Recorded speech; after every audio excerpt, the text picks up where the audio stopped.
بسم اللہ الرحمن الرحیم الحمد للہ رب العالمین والصلاة والسلام علی سید المرسلین محمد وعلی آلہ وصحبہ اجمعین رب اشرح لی صدری ویسر لی امری وحلل عقدۃ من لسانی یفقہوا قولی۔ آج کا ہمارا درس جو ہے صفحہ نمبر 169 سورۃ الاعراف اور آیت ہے 150۔ اعوذ باللہ من الشیطان الرجیم ولما رجع موسى إلى قومه غضبان أسفا قال بئس ما خلفتموني من بعدي أعجلتم أمر ربكم وألقى الألواح وأخذ برأس أخيه يجره إليه قال ابن إن القوم استضعفوني وكادوا يقتلونني فلا تشمت بي الأعداء ولا تجعلني مع القوم الظالمين۔ ترجمہ سے سمجھ میں آئے گا کہ کیا مضمون ہے۔ جب لوٹے موسیٰ علیہ السلام اپنے قوم کی طرف غضبان، غصے میں اور اسفہ رنج میں بھرے ہوئے، آتے کہا کہ بئس ما خلفتمونی، تم تو تمو، کہ تم نے بہت ہی بری جانشینی کی میرے بعد۔ کیا تم نے جلدی کی تمہارے رب کے حکم پر، یعنی جو لینے گئے تھے تورات تختیاں، اور اسی غصے میں وَأَلْقَى الْأَلْوَاحَ، تختیاں نیچے ڈال دی۔ القا کے معنی ڈال دینا، پھینکنا نہیں۔ اور اپنے بھائی جن کا نام ہارون سر پکڑا اور اپنی طرف کھینچنے لگے۔ تو ہارون علیہ السلام نے کہا کہ میرے یعنی ابن یعنی ماں جائے، بھائی میری ماں کے بیٹے، قوم نے مجھے کمزور جانا سمجھا، قریب تھے کہ مجھے مار ڈالتے، لہذا تم تشمت یہاں استعمال ہوتا ہے شتم، گالی دینا۔ تو گالی ایک تو منہ سے ہوتی ہے اور کسی دوسرے دشمن کو خوش کرنا یہ بھی گالی ہوتی ہے۔ تو تم میرے ذریعے دشمنوں کو ہنسنے کا موقع نہ دو۔ تو چونکہ سختی کر رہے ہیں اپنے بھائی پر، دشمن ہنسیں گے تو یہ بھی گالی ہوئی۔ اور مجھے ظالم قوموں کے ساتھ شمار مت کرو۔ اب اس میں ہمیں کیا سمجھنا ہے؟ سب سے پہلے یہ سمجھنا ہے کہ جب لوٹے موسیٰ علیہ السلام اپنی قوم کی طرف تو کیسے لوٹے؟ غضبان، غصہ مبالغہ کا صیغہ، غصے سے بھرے ہوئے، اور اس کے ساتھ ساتھ اسفہ۔ اسفہ کیا چیز ہے؟ اگر آپ کے ساتھ کوئی شخص ہے اور ڈکار آ جائے تو بولتے ہیں آئی ایم سوری، تو عربی والے کہتے ہیں انا آصف، یعنی آپ کو رنج ہوا کہ میں نے اپنے ساتھی کے سامنے یہ حرکت کی، تو یہ ہے تو رنج۔ کبھی آدمی غلطی کر جاتا ہے، کہتا ہے آصف، افسوس۔ اور سورہ یوسف میں بھی گزر چکا ہے، یعقوب علیہ السلام نے بھی کہا تھا جب وہ پہران آیا تھا، لیکن ایک بنیامین غائب تھے نا، بنیامین پہلے تو یوسف علیہ السلام غائب تھے، پھر بنیامین غائب ہوئے، تو بولے یا اسف علی یوسف، یعنی کیا ہوا کہ یوسف کے غائب ہونے کی یاد صدمے کو تم نے تازہ کر دیا، بنیامین بھی غائب ہو گئے۔ تو بہرحال یہ اسفہ اور اسفہ اور آصف۔ اب سب سے پہلا یہاں سوال یہ ہے کہ وہ غصے میں بھرے ہوئے کیوں آئے موسیٰ علیہ السلام؟ تو گزشتہ بیان ہو چکا ہے، چونکہ اس کو ذہن میں رکھنا ہے کہ پھر دوبارہ آیت ہم پہنچیں گے تو اس میں 70 آدمیوں کو لے کر اوپر جا رہے ہیں، تو اس میں وہ کنفیوز نہ ہو، وہ علیحدہ چیز ہے۔ جیسے کہ بنی اسرائیل کو قتل کیا گیا تھا بچوں کو، وہ 2 مرتبے ہوا تھا نا، تو یہ بھی 2 مرتبے۔ تو پہلے کا قصہ ہو چکا کہ تورات لینے کے لیے آدمیوں کو 70 لے کر گئے تو انہیں پیچھے چھوڑ کے جلدی میں چلے گئے۔ تو ما عجلک ان قومک یا موسیٰ، تو جواب کیا دیا تھا؟ ہم اولائی علی سری، وہ تو میرے پیچھے ہیں، وَأَجِلْتُ إِلَيْكَ رَبِّ لِتَرْضَى، تو راضی ہو جائے اس لیے میں جلدی آیا. اس موقع پر اسی آیت کے آگے فَإِنَّا قَدْ فَتَنَّا قَوْمَكَ مِن بَعْدِكَ وَأَضَلَّهُ السَّامِرِي، یعنی اس قصے میں جب لے گئے تھے نا، تورات لینے کے جب چلے گئے تھے تو خبر دے دی تھی اللہ تعالیٰ نے کہ تمہاری قوم کو ہم نے فتنے میں ڈال دیا. اب وہ کیا؟ اضلہ السامری، سامری نے انہیں گمراہ کر دیا. اب دیکھیے آپ غصہ بھرے گا کہ نہیں کہ یہ کیا ہوا؟ تو وہ غصے میں بھرے ہوئے لوٹے. اب غصے کے تعلق سے یہاں پر میں ایک حدیث کو نوٹ کیا ہوں کہ موسیٰ علیہ السلام جو غصے میں بھرے ہوئے آئے،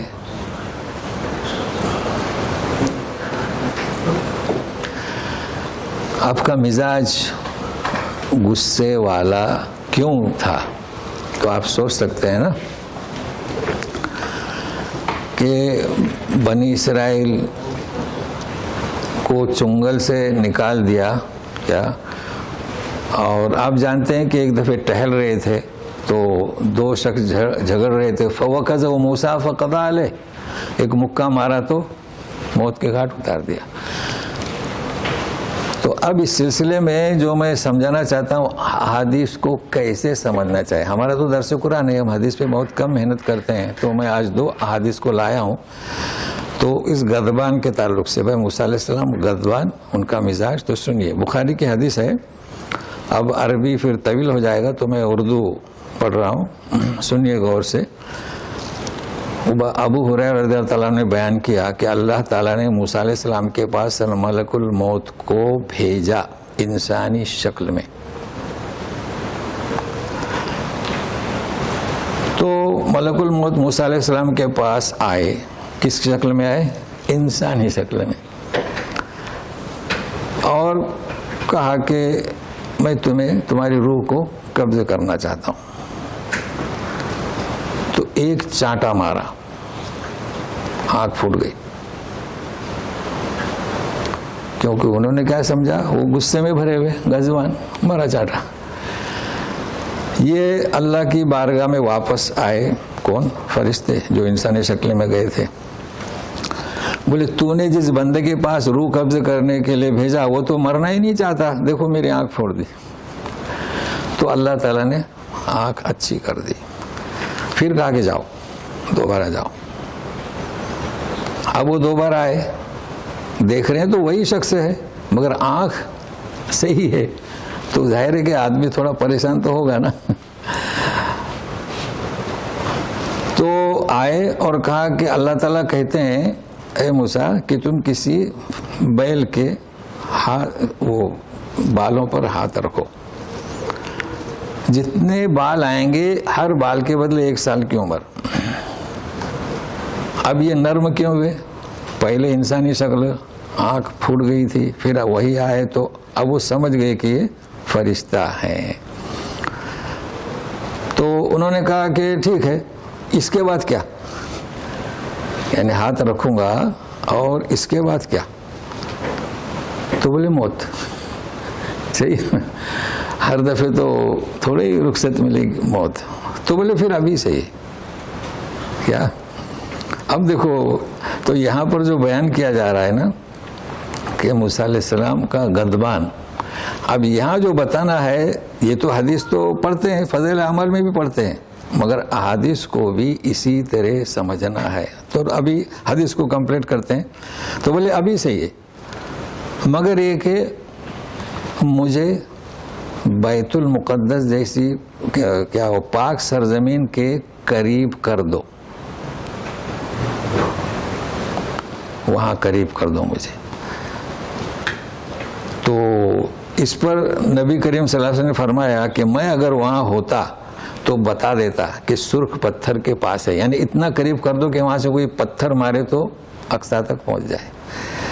تو یہ ابھی حدیث کمپلیٹ ہوئی، لیکن ابھی اس کا مفہوم ہے. تو بہرحال قبر وہاں ہے، لیکن آپ صلی اللہ علیہ وسلم کو پتہ ہے، کہتے میں اگر وہاں ہوتا تو آپ لوگوں کو بتاتا تھا. اب سوال یہ آتا ہے کہ یہ آنکھ پھوڑنے کا جو مسئلہ ہے نا، یہ کیسے پھوٹی آنکھ فرشتے کی؟ کوئی آسان کام نہیں ہے کہ انسان کی قوت کیا ہے، جنات کی قوت کیا ہے اور فرشتے کی قوت کیا ہے. تو اس میں یہ سمجھنا ہے کہ کوئی بھی جنات جب وہ اپنی کیفیت تبدیل کرتا ہے، مان لیجیے بلی بن گیا، بکری کا بچہ بن گیا، تو اس کی طاقت کمزور ہو جاتی ہے. سمجھ رہے ہیں نا؟ آپ نے بکری کے بچوں کو اٹھایا، آپ تو بکری کا بچہ سمجھ رہے ہیں، وہ جنات ہے تو وہ اڑے گا نہیں، اس کی قوت بکری کے بچے کی جیسی ہو گئی. تو فرشتہ انسانی شکل میں آیا. اسی طرح جنات بھی جو آتے ہیں ہمارے سامنے انسان بن کر، تو ان کی کیفیت طاقت وہ کم ہو جاتی ہے. پھر جب وہ اپنی تبدیل کرتے ہیں کیفیت، بہرحال یہ ان کو اللہ تعالیٰ نے قدرت دی ہے، طاقت دی ہے، جنات ہو کہ فرشتے ہوں کہ اپنا حلیہ ہو تبدیل کرتے ہیں. تو اس حدیث کے تعلق سے اب یہ کہ لوگ حدیث پڑھتے ہیں اور یہی مشہور ہے کہ فرشتے کی آنکھ پھوڑی، فرشتے کی آنکھ پھوڑی. بھائی فرشتے کی آنکھ کیوں کر پھوڑی؟ کیا ایسا ہو سکتا ہے کہ ہم فرشتوں کی آنکھ پھوڑے؟ نہیں پھوڑ سکتے. تو اس حدیث کو میں نے پیش کیا. اب انشاءاللہ صفحہ کے آخر میں جائیں گے تو دوسری حدیث. تو انہوں نے کہا کہ تم نے بہت بری جانشینی کی میرے بعد. اب یہ سبوں سے کیوں کہا؟ خلیفہ جانشین تو ہارون تھے.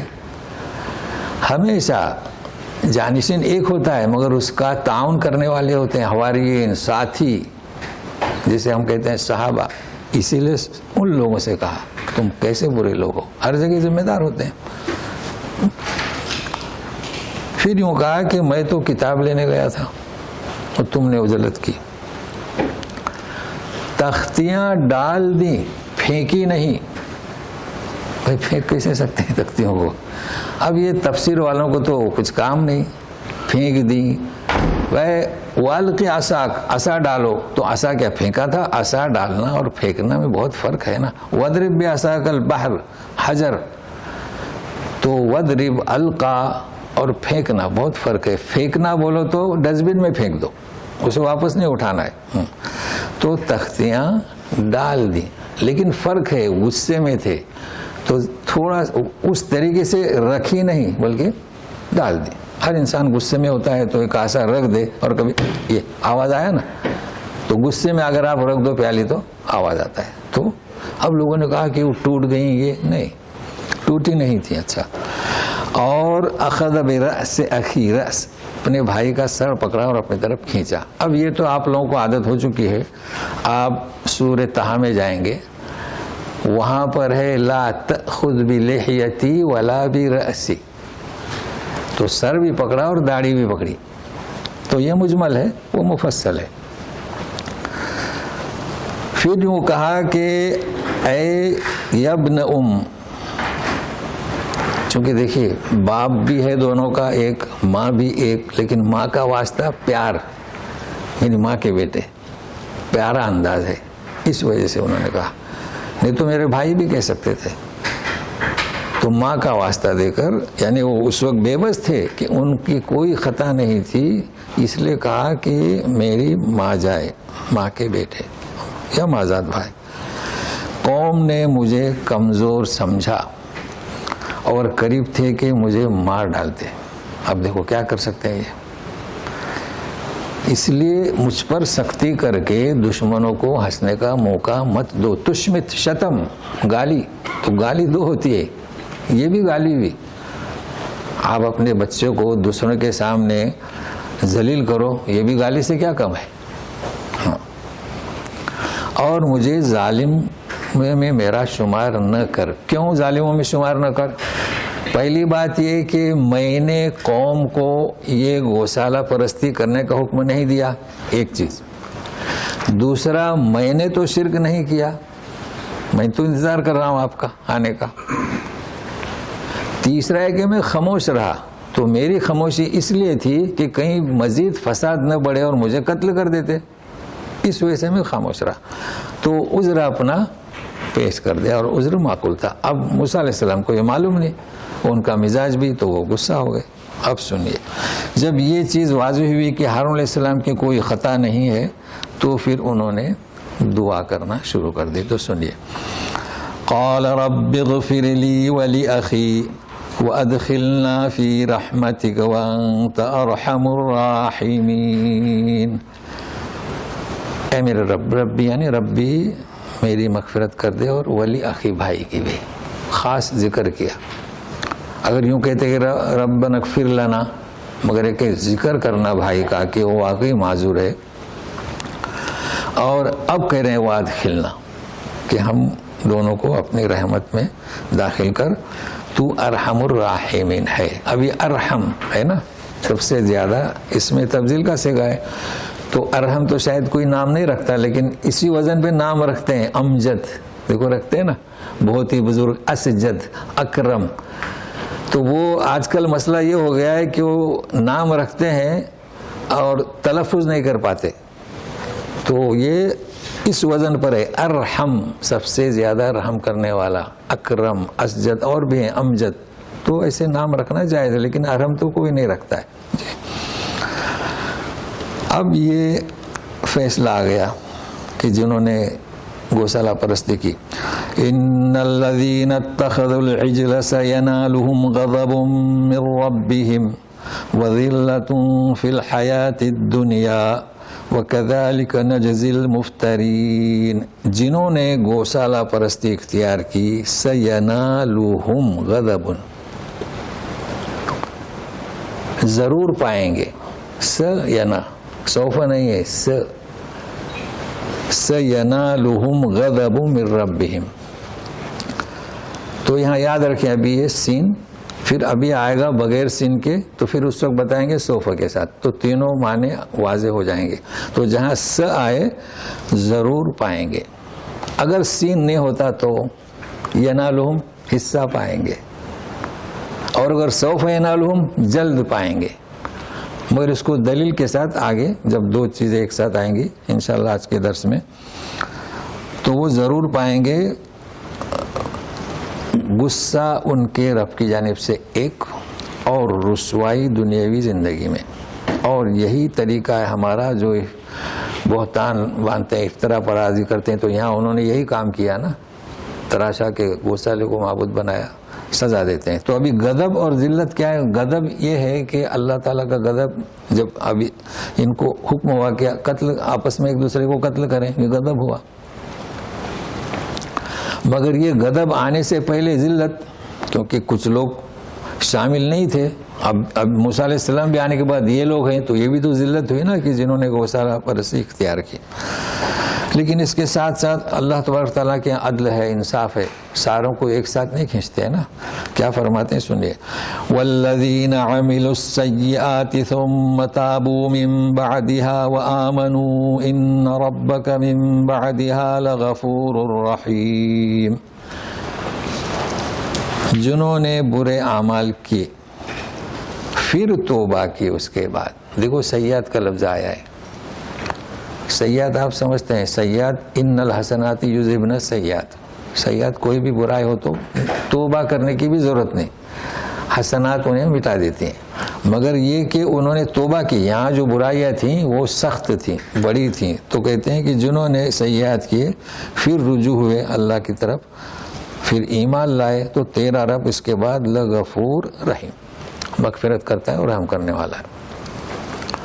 ہمیشہ غفور رحیم ساتھ میں آتا ہے، اور ہم کئی دفعہ بیان کر چکے ہیں کہ غفور کا مطلب مٹا دینا، سارے گناہوں کو ڈیلیٹ کر دیا۔ اب کیا ہوگا؟ جتنے گناہ نیکیاں کی نہیں، تو یا انسان نیکیاں کرے اس سے وہ گناہ مٹ جائیں، یا اللہ تعالیٰ توبہ کرے اس سے وہ مٹ جائیں، تو اب اللہ تعالیٰ کی رحمت آئے گی، وسعت رحمتی کل شیء، وہ رحمت میں لیں گے۔ تو جب تک رحمت کا واسطہ ہمارا نہ ہو تو انسان تو پھر بے بس ہے نا۔ تو انسان کو اس بات پر خوش نہیں ہونا چاہیے کہ ہمارے اللہ تعالیٰ غفور ہے، غفور کے ساتھ رحم، ہمارے ساتھ رحم کا معاملہ فرما، اکثر دعا مانگتے ہیں، یہ بہت اہم ہے۔ وَلَمَّا سَكَتَ، اب پھر قصے کی طرف لوٹتے ہیں۔ وَلَمَّا سَكَتَ عَن مُوسَى الْغَضَبُ أَخَذَ الْأَلْوَاحَ وَفِي نُسْخَتِهَا هُدًى وَرَحْمَةً لِلَّذِينَ هُمْ لِرَبِّهِمْ يَرْهَبُونَ۔ جب ٹھنڈا ہو گیا غصہ تو تختیاں اٹھائیں۔ اب جن لوگوں نے لکھا ہے کہ تختیاں توڑ دیں، پھر کیسے اٹھائیں؟ نہ پھینکی، نہ توڑی نہ ٹوٹی. وہ تختیاں کچھ آج کل کے جو بنتے ہیں فیکٹری میں, کیا اس کو وہ نہیں تھی نا, وہ تو تختیاں بہت مضبوط تھیں, آسمان سے آئی تھیں. لہذا تفسیر والوں نے تو بھی ایسی باتیں لکھی ہیں کہ پوچھے نہیں, اور ابھی بھی لکھ رہے ہیں. تو ابھی میں بتاتا ہوں, انشاءاللہ ساتھ میں رہیے گا. تو اٹھائی وفی نسختہا, اب یہ نسخہ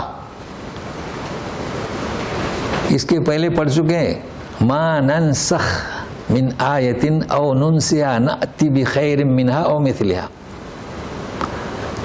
تو نسخ کے دو معنی ہوتے ہیں. ایک تو نسخ محو کرنا, ڈیلیٹ کرنا, تو جب ہم کسی آیت کو منسوخ کرتے ہیں. اور ایک ہے نسخ یعنی لکھنا. اچھا نسخہ, ہم کہیں گے کہ یہ نسخہ ہے تو لکھا ہوا ہے, تو یہاں ڈیلیٹ کے معنی نہیں ہوئے. اور یہ نسخہ ہے, یہ مجمع ملک فہد سے چھپا ہوا یہ نسخہ ہے. 100 نسخے ہیں, تو اس کے معنی نسخہ بھی, اصل نسخہ بھی اور کاپی بھی. اگر آپ نے ایک مصحف کو آپ نے 100 بنا دیے تو وہ بھی نسخہ اور یہ بھی نسخہ. تو یہ یاد رکھیے. تو ایک لفظ کے دو معنی ہیں, ڈیلیٹ کرنا بھی, منسوخ کرنا بھی, اور لکھنا بھی, اور لکھ کر اس کی کاپی کرنا بھی. تو ننسخ, اس نسخے میں یعنی جو تورات جو تختیاں لائے تھے اس میں ہدایت تھیں اور رحمت تھی. کن کے لیے؟ للذین ہم لربہم یرہبون, جو اپنے رب کا خوف ہیبت رکھتے تھے. ابھی کہ خوف اور چیز ہے, رہبت اور چیز ہے. ہم معنی کرتے ہیں جو اپنے رب سے ڈرنے والے تھے, ہے نا, رہبانیت, ڈرتے ہیں. خوف کسے کہیں گے؟ خوف ہمیشہ ظاہری چیزوں سے ڈرا جاتا ہے, وہ ہے خوف. اور یہ کوئی عیب کی بات نہیں. موسیٰ علیہ السلام سے بھی کہا گیا کہ لا تخف سنعیدھا سیرتھا الاولی, جب لٹھیا سانپ بن گئی تو ڈر گئے, اس میں کیا عیب ہے؟ لیکن سانپ سے کو دیکھ کر کوئی رہبانیت نہیں آتی. رہبانیت کسے کہتے ہیں؟ دل سے ڈرنا, یعنی اللہ تعالیٰ کا خوف دل سے, کہ اب اللہ تعالیٰ کی نافرمانی کریں گے. تو یہ جو خوف, دلی خوف, تقوی, پرہیزگاری, یہ ہے رہبانیت. اب یہ اگر حد سے کراس کر جائے تو پھر رہبانیت ہوتی ہے.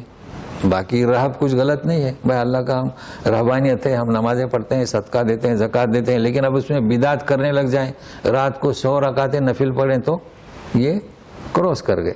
پڑھتے ہیں نا لوگ 100 رکعت, کتاب میں لکھا ہے 100 رکعتیں نفل پڑھیے, تو یہ رہبانیت ہے. یہ ہے کہ جو رہبانیت کرتے ہیں کہ اپنے لوگوں کو چھوڑ کر, یعنی خوف, تقوی, پرہیزگاری کسے کہیں گے؟ زہد کسے کہیں گے؟ زہد اور رہب, یہ ایک ساتھ میں کر کے آپ کو بتاؤں.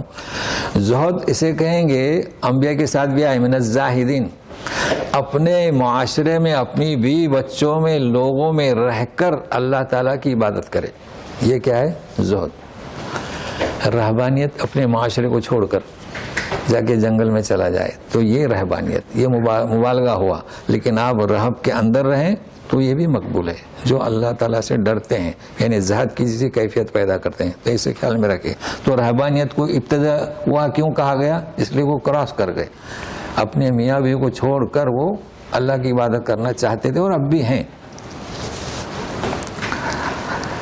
وَاخْتَارَ مُوسَىٰ قَوْمَهُ 70 رَجُلًا لِمِيقَاتِنَا فَلَمَّا أَخَذَتْهُمُ الرَّجْفَةُ قَالَ رَبِّ لَوْ شِئْتَ أَهْلَكْتَهُم مِّن قَبْلُ وَإِيَّايَ أَتُهْلِكُنَا بِمَا فَعَلَ السُّفَهَاءُ مِنَّا إِنْ هِيَ إِلَّا فِتْنَتُكَ تضل بها من تشاء وتهدي من تشاء أنت ولينا فاغفر لنا وارحمنا وأنت خير الغافرين.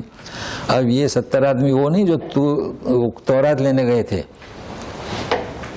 وہ قصہ الگ ہے, یہ قصہ الگ. وہ تو ہو گیا, تورات لینے گئے, جلدی گئے تھے, تو بجائے 30 راتوں کتنے بھی 40 لوگوں کو نیچے چھوڑ گئے تھے. اولائی علی اثری, وہ قصہ نہیں ہے. اب یہ 70 آدمی کیوں لے کے گئے سنیے. واختار موسیٰ قومہ 70 رجلا لمیقاتنا. اب یہ دوسری میقات, اب یہ کیا ہے دوسری میقات؟ سب سے بڑا گناہ کر گئے, گوشالہ پرستی, اس لیے توبہ کرو. آ جاؤ توبہ کے لیے. تو پہلی دفعہ بلایا تورات کے لیے, اب دوسری دفعہ بلایا توبہ کے لیے. اچھا ایسا نہیں ہے کہ جو رکے رہے خاموش رہے تو پھر بھی گناہ ہوا نا, وہ خاموش رہے, کچھ کہا نہیں, کچھ کوشش کی نہیں, جد و جہد. بہرحال آ جائیے. فلما اخذتهم الرجفۃ, اب وہ جا رہے ہیں تو زلزلے نے آدھا بچا, مر گئے. اب یہ کیا بات ہوگی, یہ کیا ہو گیا بھائی؟ جا رہے ہیں توبہ کرنے کے لیے. اب یہ بنی اسرائیل کا کام ہی یہ ہے کہ اپنے نبی کو پریشان کیا کہ تم اکیلے ہی بات کرتے ہو اللہ تعالیٰ سے, ہمیں تو دکھے. لن نؤمن بک حتی نری اللہ جہرۃ فاخذتہم الصاعقہ فاخذتہم الرجفہ. یہ مسئلہ ہو گیا. اب جب یہ مسئلہ ہوا تو موسیٰ علیہ السلام پریشان. ایک تو قوم کے لوگ لے جا رہے ہیں اور موت واقع ہو جائے. بھائی 30 رات کے 40 ہو گئے, کوئی مسئلہ نہیں تھا. فوراً بول پڑے قال رب لو شئت اہلکتہم من قبل وایایا. اگر مارنا ہی تھا نا تو مجھے اور ان کو پہلے ہی مار دیتے, چونکہ بے بس ہو گئے, اپنی قوم کے سامنے کیا کہیں گے. ایک حادثہ ہو گیا ان کے ساتھ میں. اتہلکنا بما فعل السفہاء منا, اب انہیں بیوقوف قرار دیا. اب بیوقوف کسے کہیں گے بھائی؟ سفیہ کے معنی بیوقوف, جو کم عقل کم دماغ اصل بات کو سمجھ نہیں سکے. ہم کہتے ہیں نا بیوقوف ہے, تو گالی ہے ہمارے یہاں بیوقوف, مگر قرآن شریف میں بیوقوف گالی نہیں ہے. بھائی منافقین کو بیوقوف کہا گیا, سفہا, کہ وہ اصل حقیقت سمجھ نہیں رہے ہیں, وہ اللہ کو دھوکہ دینے کی کوشش کر رہے ہیں, ایمان کو ظاہر اور کفر کو چھپا رہے ہیں. تو یہ ہے یعنی کم دماغ کم عقل اصل حقیقت کو سمجھ نہیں سکتے, اسے کہتے ہیں بیوقوف. جی اردو میں گالی ہے. تو یہ سمجھ نہیں سکے اور کہہ رہے ہیں کہ اللہ کا چہرہ اللہ کو دکھاؤ, ہم اللہ کو دیکھنا چاہتے ہیں. ان ہی الا فتنتک, یہ تو بس تیری آزمائش ہے. تضل بہا من تشاء و تہدی من تشاء. اچھا اب اس کے بعد پھر وہ زندہ ہو چکے تھے, مطلب نہیں تو پھر مسئلہ ہو جاتا نا. وہ زندہ ہوئے, اللہ تعالیٰ نے زندہ کر دیا ہو تو مارنا اس کے ہاتھ میں, زندہ کرنا اس کے ہاتھ میں. لیکن یہ اس وقت جو کہہ رہے ہیں کہ انت ولینا فاغفر لنا, کہ تو ہمارا ولی, کارساز, آقا, سب, تو ہماری مغفرت کر دے. ورحمنا, ایک ساتھ, اور ہم پہ رحم کروا. وانت خیر الغافرین, اور تو بہترین مغفرت کرنے والا ہے. اب یہاں پر میں ایک آپ کو حدیث لایا ہوں, وہ بھی حدیث قدسی ہے, اور آپ دنگ رہ جائیں گے کہ حدیث کا مفہوم, یہ بھی بخاری مسلم کی حدیث ہے, فضائل عمل میں پڑھی جاتی ہے. جو پڑھتا ہے وہ بھی نہیں سمجھتا, تو سننے والا کیا سمجھے. تو جب کوئی پڑھائے, وہ تو تعلیم ہوتی ہے نا. تو ابھی آپ ساتھ میں رہیے, میں مختصر حدیث وہ اس کا جو ترجمہ لکھ کر لایا ہوں, ورنہ سند تو طویل ہے نا. ابو ہریرہ رضی اللہ تعالیٰ عنہ بیان کرتے ہیں کہ میں نے نبی کریم صلی اللہ علیہ وسلم کو فرماتے ہوئے سنا. پہلے آپ کو بتا دو کہ مشہور کیا ہے لوگوں میں مشہور ہے کہ 3 دفعے توبہ, پھر بعد میں توبہ قبول نہیں ہوتی ہے نا, یہی کہتے ہیں لوگ. پبلک حدیث بہت ہے نا, شوال میں عمرہ کرو تو حج فرض, یہاں آ جاؤ بغیر احرام باندھے ہوئے تو 3 دن رہو, تو پھر یہ بھی پبلک حدیث ہے. وہ اپنی طرف سے پھینک لگا دے. بھائی یہاں آپ آ گئے عمرے کے لیے, تو 3 دن یہاں رہنے سے مقیم کیسے ہوں گے. جو آدمی کمپنی کے کام کے لیے آتا ہے وہ بغیر احرام کے, اس لیے وہ کمپنی میں آیا ہے, جب اسے موقع ملے جائے, دوسرے دن موقع ملا تو جائے, بس اپنی طرف سے 3 دن رہو. اور مجھے کالس آتے ہیں, وہ الخبر سے آیا تھا عمرہ کرنے کے لیے, احرام نہیں باندھا تو جدہ میں رہ گیا, 5 دن ہو گئے, اب جا سکتا ہوں. اچھا تو 5 دن میں آپ مقیم ہو گئے, نیت کیا تھی عمرے کی, طائف جاؤ. تو یہ پبلک حدیث ہے. آپ نے سنے ہوں گے نا کہ اللہ تعالیٰ گناہ 3 دفعے معاف کرتے ہیں, توبہ پھر نہیں.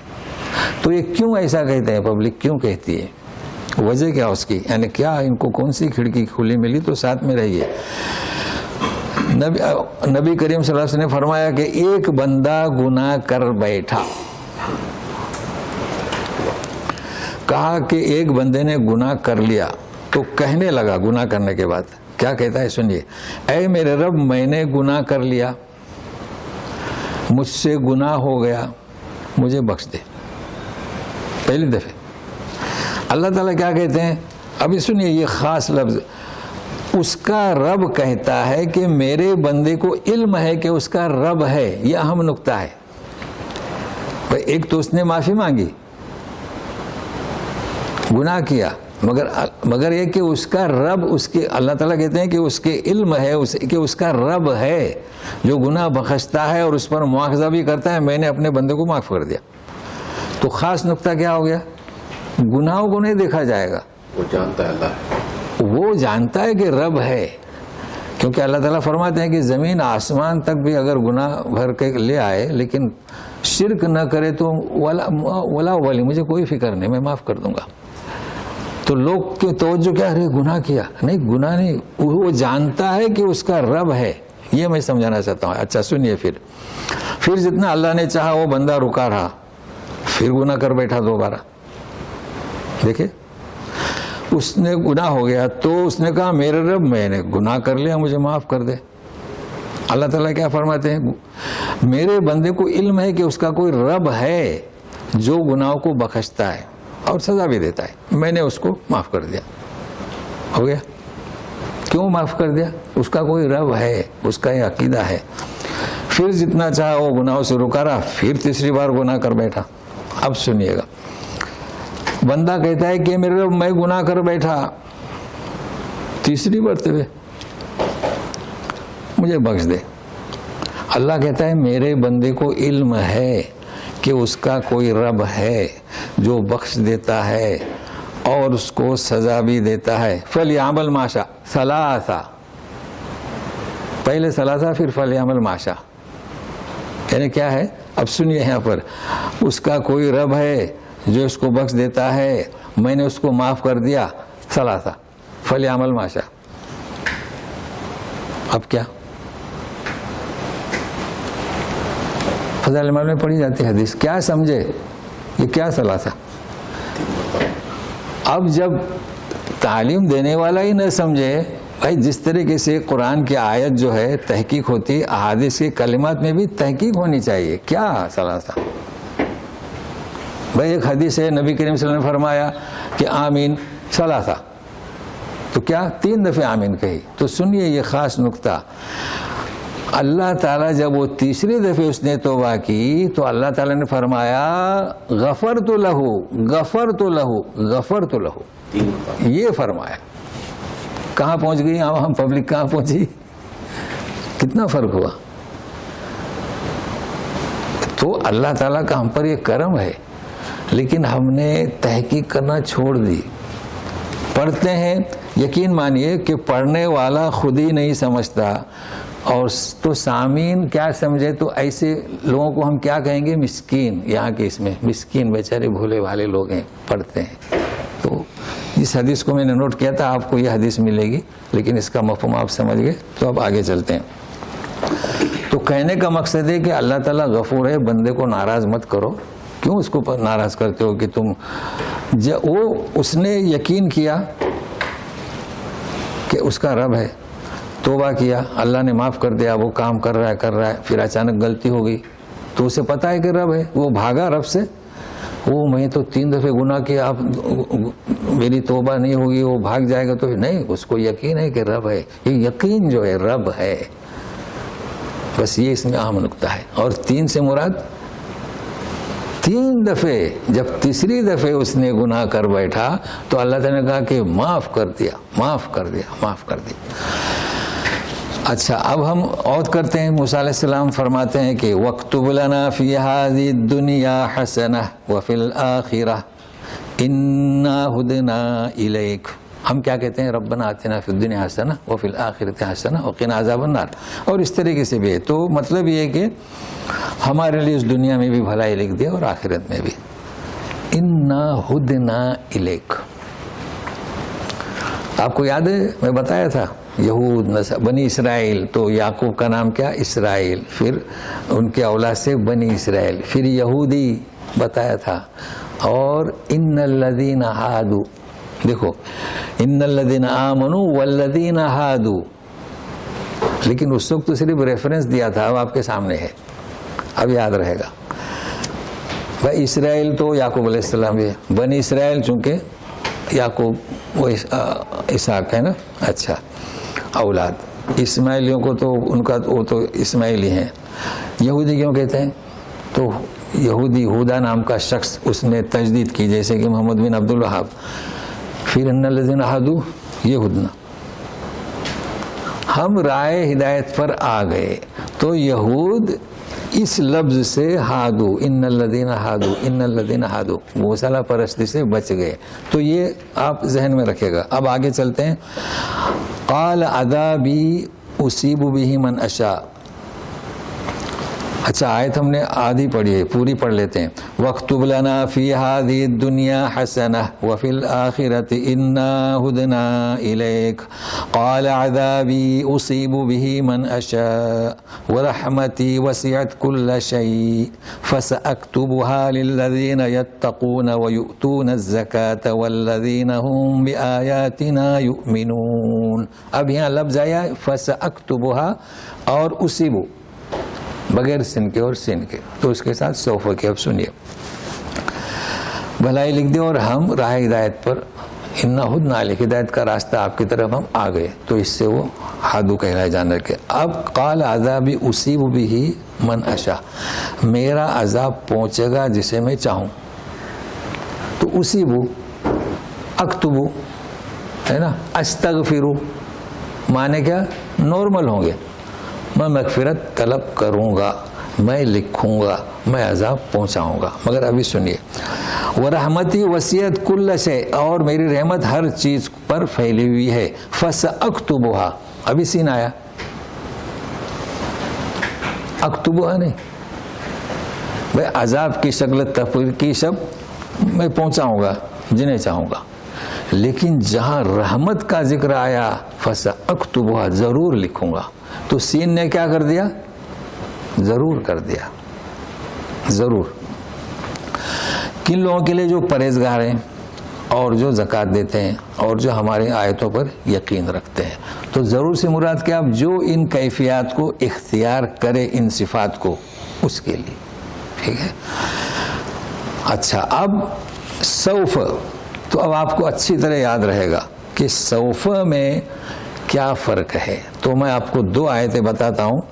دیکھیے ابراہیم علیہ السلام نے کہا تھا، سورہ مریم کی 47-46 آیت ہے، ان کے والد نے آزر نے کہا تھا کہ وَهْجُرْنِي مَلِيًّا.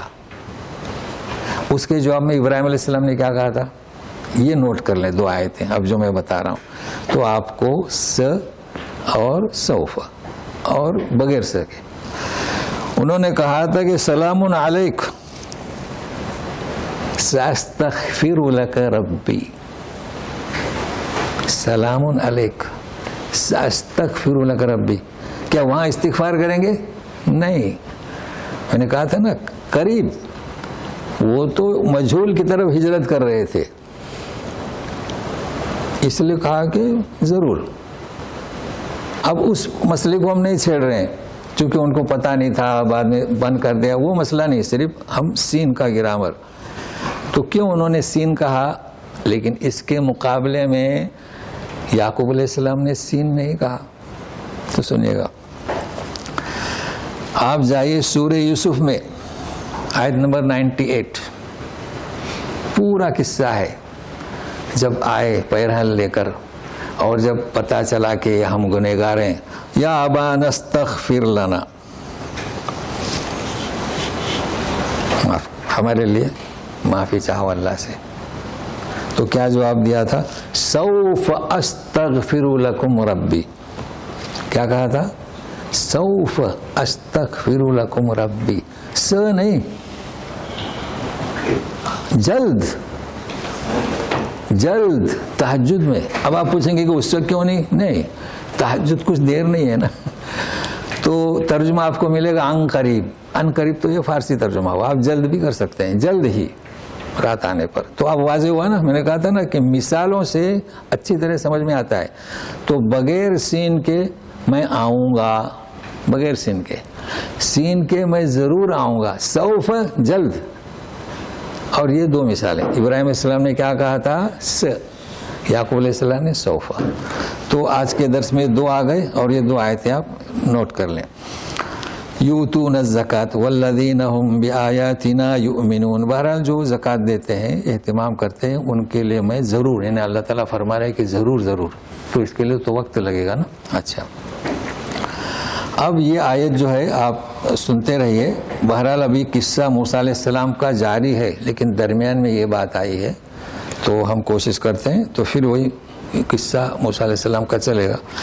الذین یتبعون الرسول النبی الامی الذی یجدونہ مکتوبا عندہم فی التوراۃ والانجیل یأمرہم بالمعروف وینہاہم عن المنکر ویحل لہم الطیبات ویحرم علیہم الخبائث وَيَضَعُ عَنْهُمْ إِصْرَهُمْ وَالْأَغْلَالَ الَّتِي كَانَتْ عَلَيْهِمْ فَالَّذِينَ آمَنُوا بِهِ وَعَزَّرُوهُ وَنَصَرُوهُ وَاتَّبَعُوا النُّورَ الَّذِي أُنزِلَ مَعَهُ أُولَئِكَ هُمُ الْمُفْلِحُونَ. یہ ایک آیت ہے اور اگلی آیت، لیکن شاید ہم ایک ہی آیت پوری کریں جتنا بھی ہو. تو 2 آیتیں ہیں، پھر اس کے بعد دیکھیں وَمِن قَوْمِ مُوسَىٰ أُمَّةٌ. تو یہاں یہ بیان ہو رہا ہے کہ جن کی ہم مغفرت کریں گے ہماری رحمت ضرور انہیں حاصل ہوگی. جو لوگ پیروی کرتے ہیں الرسول النبی الامی، یعنی یہودیوں سے بنی اسرائیل سے کہا جا رہا ہے. امی سے مراد پڑھا ہوا نہیں، جسے ماں ایک بچے کو جانتی ہے تو اس سے مراد آخری رسول ہیں. الذین یجدونہ مکتوبا عندہم، لکھا ہوا پاتے ہیں ان کے پاس تورات میں انجیل میں، اسمہ احمد. یأمرہم بالمعروف، بھلائی کے کاموں کا حکم دیتا ہے.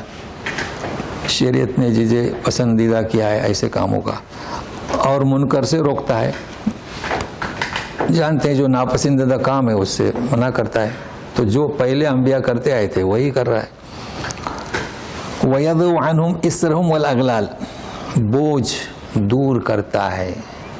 یہ یہودیوں کے لیے ایک نئی چیز تھی. اور توق جو ان کے گھروں پر پڑا ہوا ہے. اب یہ بوجھ کیا اور توق کیا؟ ان پر بوجھ تھا بنی اسرائیل پر. اللہ تعالیٰ نے ہمیں کافی سہولت دی. ایک بوجھ یہ تھا کہ اگر کسی نے کسی کو قتل کیا ہے تو قصاص میں قتل، دوسرا کچھ نہیں. بوجھ ہوا نا، اب کوئی چارہ ہی نہیں. ہمارے یہاں کیا ہے؟ یا قتل اختیار، یا دیت فدیہ، یا معاف.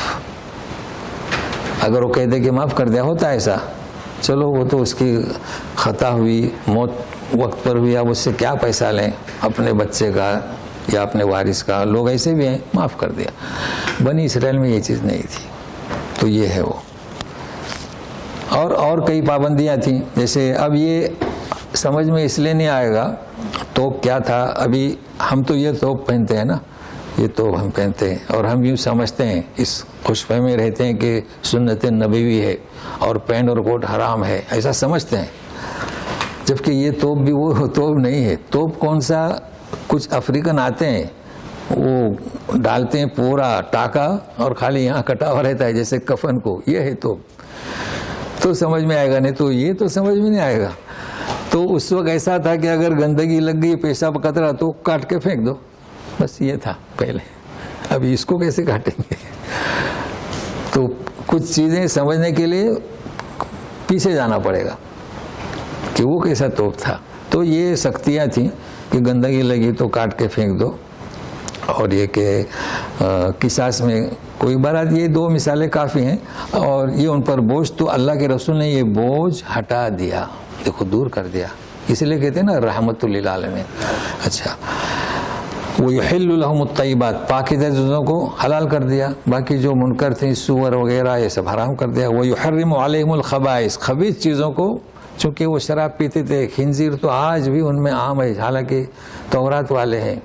تو خبیث چیزوں کو حرام کر دیا. وَيَضَعُ عَنْهُمْ إِصْرَهُمْ، اور جو ان پر جو بوجھ تھا اور تو کو دور کر دیا جو ان پر تھا.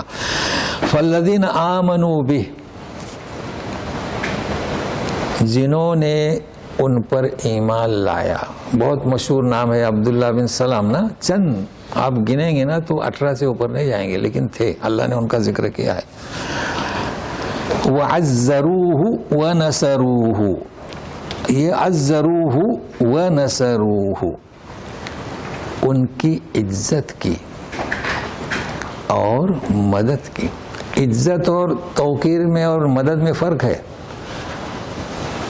آج کل بھی کچھ شعراء رسول اللہ علیہ وسلم کی عزت کرتے ہیں، توقیر کرتے ہیں، مگر ایمان نہیں لاتے، مدد نہیں کرتے. مدد کرو، آپ کی تعلیمات کو پھیلاؤ. تو یہ علیحدہ چیزیں ہیں. ایمان تو ہو چکا، ایمان لائیں، اس کی عزت کریں، توقیر کریں، مدد بھی کریں. مدد کس میں؟ جس مشن کو آپ صلی اللہ علیہ وسلم چلا رہے تھے. یہ تو سمجھنا بہت آسان ہے. وَاتَّبَعُوا النُّورَ الَّذِي أُنزِلَ مَعَهُ. آج کل تو کلپ ماشاءاللہ کیا جذبے کے ساتھ چل رہی ہے نور کی، اور اس نور کی پیروی کریں جو آپ کے ساتھ اتارا گیا. اب یہ نور کون سا؟ قرآن. ان کے پاس بھی تھی تورات اور زبور، معاہو یعنی نبی کریم صلی اللہ علیہ وسلم کے پاس اس نور کی بات ہو رہی ہے. دیکھیے کیا لکھا ہوا ہے، وَاتَّبَعُوا النُّورَ الَّذِي أُنزِلَ مَعَهُ أُولَئِكَ هُمُ الْمُفْلِحُونَ. اب سوال یہ آتا ہے کہ اس نور کو وہ کیا کہتے ہیں کہ نبی کریم صلی اللہ علیہ وسلم کو نور کہتے ہیں. ٹھیک ہے. اچھا، دوسری چیز میں جو بتانا چاہتا ہوں، یہ چل رہا ہے ربیع الاول، ہر طرف میلاد چل رہی ہیں. تو اس تعلق سے میں آپ کو بتاؤں، ایک آیت ہے کہ تحریف والی آیت ہے، کہیں آپ اپنے دوستوں کو سمجھائیں، اور اس کو میں پڑھ کر بتاؤں گا، آپ صرف نوٹ کر لیں کیا کہہ رہے ہیں. کلپ چل رہی ہے، مجھے بھی بھیجا لوگوں نے. دیکھو، کہتے ہیں کہ میلاد منانا، خوشی منانا قرآن سے ثابت ہے، ایسا کہتے ہیں. اب آپ بتاؤ، اب وہ دلیل کیا کہتے ہیں؟ یہ سورہ یونس کی آیت ہے 57 اور 58. تو دیکھو کیا پڑھتے ہیں، قُلْ بِفَضْلِ اللَّهِ وَبِرَحْمَتِهِ فَذَلِكَ فَلْيَفْرَحُوا. کیا کہتے ہیں؟ یہ رسول وہ کہہ رہے ہیں، میں بھی ترجمہ یہ صحیح نہیں اس کا، وہ کہہ رہے ہیں کہ اللہ کی رحمت سے رسول آئے اس لیے تم خوشی مناؤ، مطلب جلسے جلوس کرو. یہ وہ کلپ چل رہی ہے آج کل. کیسے تعریف ہوئی؟ اس کے پہلی والی آیت دیکھو، یا ایھا الناس قد جاءتکم موعظۃ من ربکم. فیمیل ہے، جاءت، رسول کی بات نہیں ہو رہی ہے. موعظۃ من ربکم، جاءت گرامر چاہیے نا، مگر وہ عوام کو بیوقوف بنا رہے ہیں. من ربکم والشفاء لما فی الصدور وہدی ورحمۃ للمؤمنین. اور اے رسول تم کہہ دو بفضل اللہ وبرحمتہ، تو یہود و نصارہ سے کہہ دو کہ اللہ کے فضل اور رحمت سے اس بات سے تم خوش ہو جاؤ. یہ کہاں کہہ رہے ہیں کہ جو خوشی مناؤ؟ تو فرح کسے کہیں گے؟ ہے نا، افراح. فرح اسے کہیں گے کہ ایک شخص کو دلی کسی چیز کو حاصل کرنا چاہتا ہے، وہ اسے مل گئی تو دلی سرور ہوتا ہے. جیسے کہ آپ کے بیٹے کی شادی ہے یا بیٹی کی شادی ہے، داماد مل گئے، بہو مل گئی، تو آپ فنکشن رکھتے ہیں. یہ ہے فرح، اسے کہتے ہیں فرح. یہ میلاد کا انہوں نے کہاں سے کہاں جوڑ دیا، اللہ اللہ. تو یہ کلپ چل رہی ہے. اچھا، عوام کیا سمجھتے ہیں کہ واقعی قرآن شریف میں لکھا ہوا ہے، اب کیا کریں گے؟ تو میلاد بنائیں گے. ہم لوگوں کو گمراہ سمجھتے ہیں، جیسے کہ وہ اصحاب کہف کا لنتخذن علیہم مسجدا. بھائی وہ قول اللہ کا نہیں ہے، وہ کہہ رہے ہیں کہ ہم اس پر مسجد بنائیں گے. تو مسجد بنانے کی شرعی اجازت کہاں دی گئی؟ تمہارے لیے میں نے ضروری سمجھا. تو ایک آیت ہے، پڑھ لیتے ہیں. اور جی ہاں، اس طرف آنا پڑے گا. جی جی تو سنیے، ہم چل رہے ہیں. قُلْ يَا أَيُّهَا النَّاسُ إِنِّي رَسُولُ اللَّهِ إِلَيْكُمْ جَمِيعًا. اگر ملائیں گے تو جَمِيعًا الَّذِي لَهُ مُلْكُ السَّمَاوَاتِ وَالْأَرْضِ لَا إِلَهَ إِلَّا هُوَ يُحْيِي وَيُمِيتُ فَآمِنُوا بِاللَّهِ وَرَسُولِهِ النَّبِيِّ الْأُمِّيِّ الَّذِي يُؤْمِنُ بِاللَّهِ وَكَلِمَاتِهِ وَاتَّبِعُوهُ لَعَلَّكُمْ تَهْتَدُونَ. تو اس آیت پر ہم اختتام کریں گے، پھر وہی ومن قوم موسیٰ سننے کے لیے آئندہ پہنچ جائیں. اے لوگو، میں رسول ہوں، الیکم جمیعاً، تم سارے لوگوں کی طرف. یہ چیز پچھلے انبیاء میں نہیں تھی. عیسی ابن مریم بنی اسرائیل کی طرف، موسیٰ علیہ السلام اپنی اپنی قوم کی طرف. لیکن نبی کریم صلی اللہ علیہ وسلم کی رسالت جمیعاً کافۃ الناس، یہ ہے فرق۔ اب وہ میلاد یہ سیرت النبی پر جو بیان کرتے ہیں ان کے لیے 2 آیتیں ہیں، گھنٹوں بیان ہو سکتا ہے اس پر، لیکن ہمارا کیا صرف تحقیقی مطالعہ ہے کہ الذی لہ ملک السماوات والارض، آسمان اور زمین تو سلطنت اسی کے لیے ہے، اس کو ایسا کوئی معبود نہیں، وہی زندہ کرتا ہے، وہی مارتا ہے۔ فآمنوا، لہذا ایمان لاؤ اللہ پر اور اس کے رسول پر۔ النبی، اس کی صفت النبی الامی، کہ نبی ہے لیکن پڑھا ہوا نہیں ہے، امی ہے۔ الذی یؤمن باللہ، جو ایمان لاتا ہے اللہ پر، اس کے کلمات احکام پر، اور واتبعوہ، اس کی پیروی کرو، لعلکم تہتدون۔ اب ان سے پوچھئے کہ یہ کہاں لکھا ہوا ہے کہ وفرحوا، کہ تم خوشی مناؤ؟ نہیں لکھا ہوا ہے۔ اچھا افسوس، میں تو یوں سمجھتا تھا کہ ہمارے یہاں لوگ اٹھتے ہیں، مگر میں نے دیکھا وہ ایک کلپ دیکھا تو عربی بھی اٹھ رہے ہیں آمد پر، تو گویا کہ ان میں بھی ہے کسی حد تک کہ میلاد پر نبی کریم صلی اللہ علیہ وسلم کی آمد اور پھر اٹھ کھڑے ہوتے ہیں۔ بہرحال یہ چیزیں اب ظاہر ہے کہ سیرت تعزیر کا ایک اور معنی بتاؤں، چونکہ ہمارے یہاں تعزیر جو ہے بہت زیادہ استعمال ہوتا ہے۔ تعزیرات ہند سنا ہوگا نا آپ نے نام، ہاں، تو پھر یہ اشکال رہ جائے گا۔ تو اصل میں کیا ہے، تو وہ اسی سے لفظ ہے تعزیرات پاکستان، اردو جو ہائس اردو لکھتے ہیں نا، وہ تعزیرات ہند، وہاں لکھا ہوا ہے تعزیرات الہند، یہ تعزیر۔ تو یہاں کیا حکم ہوا کہ عزروہ، اس کی توقیر کی۔ تو تعزیر کے معنی کیا؟ توقیر کرنے کی چیز۔ تو تعزیرات ہند جو ہندوستان کے جو قانون بنے ہیں یا کسی کنٹری کے، اس کو اپنے ہاتھ میں نہیں لینا ہے، توقیر، اس کی عزت کرو۔ بھائی لوگ ڈرتے ہیں چوری کرنے سے، کیوں کہ تعزیر میں کیا ہے، جو چوری کرے گا اس کا ہاتھ کاٹا جائے گا، ہے نا؟ تو یہ ہے وہ تعزیر۔ تو لوگ پریشان ہیں کہ یہ تعزیرات ہند کیا مطلب اس کا؟ تو اس طریقے سے معنی ہوتے ہیں، جسے کہتے ہیں مجازی، تو گہرائی میں جانا پڑتا ہے۔ بہرحال یہ چند چیزیں میں نے بتایا، اب چونکہ ہمارا وقت اتنا ہی ہے تو پھر انشاءاللہ آئندہ پہنچ جائے، تو اللہ تعالی ہمیں اور آپ نے جو وقت لگایا اسے قبول کرے، اور جو خاص کر جو نقطے میں نے بتائے اسے ذہن میں رکھیں، اور 2 احادیث کو تو اسے انشاءاللہ اسی طرح کوئی اور حدیث کو ہم لے کر آئیں گے۔ اعوذ باللہ من الشیطان الرجیم، فآمنوا باللہ ورسولہ النبی الامی الذی یؤمن باللہ وکلماتہ واتبعوہ لعلکم تہتدون۔